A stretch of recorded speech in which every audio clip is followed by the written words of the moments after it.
గమ్మతి వార్తలు ఇక ఎంకటి ఆడునవే నీయం బట్టే ఉంది కుంపడి అన్నట్టు ఈ నడుమ నీ దండ పెడితే ఆడకలు సంకలల్లో సంచులు వేసుకొని వామ్మో ఎక్కడ చూడు బస్సులలో మొత్తం వాళ్ళే.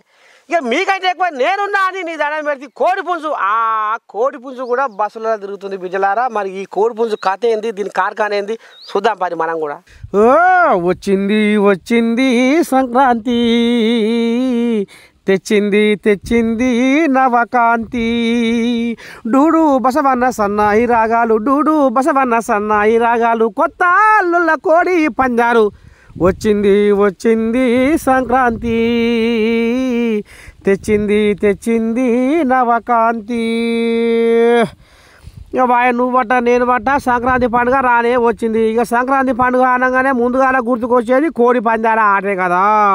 ఇక మరి ఇప్పటికే ప్రభుత్వాలు మూగజీవుల హింసించొద్దు అని కోడి పందాల ఆటలు ఆడొద్దని పోలీసులు పెట్టి కట్టుదిట్టం చేస్తుంటే మన పోతు మొగోళ్ళు ఊకుంటారు. తొడదర్శి మీసాలు మెలేసి కోడి పందాలకు కోడి పుంజుల తయారు చేసుకుంటూనే ఉన్నారు. ఇక కోడి పందాల ఆటను తెలంగాణలో కంటే ఆంధ్రప్రదేశ్లో జోరుగా ఆడతారనే ప్రచారం అయితే ఉన్నది. కానీ అప్పుడే తెలంగాణ కరీంనగర్లో ఓ బస్సుల కోడి పుంజును పట్టుకపోయి మార్గ మధ్యాహ్నం మర్చిపోయి ఇచ్చిపెట్టినాడనుల్లా ఓ బుద్ధిగాలోడు. ఇక బస్సులో అందరూ దిగిరు కానీ కోడి పుంజు మాత్రము దిగుతలేదాట. అరే ఇదెక్కడి పాపమురు, ఇక దగ్గరికి కూడా రాణిస్తలేదాట. ఎట చేద్దాము ఏం చేద్దాము అని ఇక డ్రైవరు ఓ దిక్కు, కండక్టర్ ఓ దిక్కు కోడి పుంజును చిన్నగా సమలాయించుకుంటా తీసుకుపోయి కరీంనగర్ బస్ స్టాండ్లో ఎద్దును కట్టేసినట్టే కట్టేసినాడనుల్లా. ఇగో కానొస్తుందా ఎట చూస్తుందో కోడి పుంజు.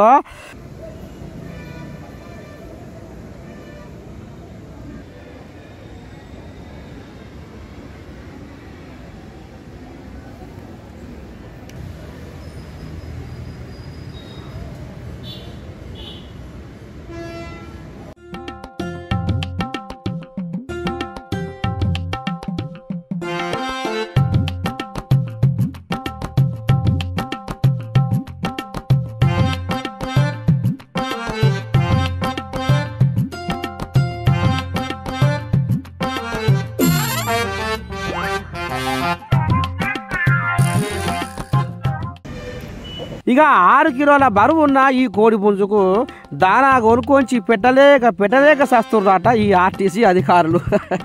ఇక ఈ యజమాని ఎటువాయే ఈ ఆడంగా వస్తుండు అని పాపం కోడి పుంజు 1000 కళ్ళతోటి ఎదురు చూస్తున్నాడనురా.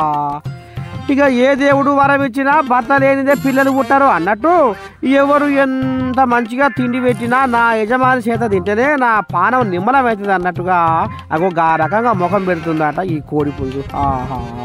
ఏమో పోరి ఈ కోడి పుంజును యజమాని వచ్చి ఎత్తుకపోతాడా లేకపోతే ఆదివారం నాడు అటికలో చేరుతుందా? అమ్మ ఏదో అయితట్టే ఉంది కథ అని ఒకటే కామెంట్ పెడుతున్నారట నెటిజన్లు.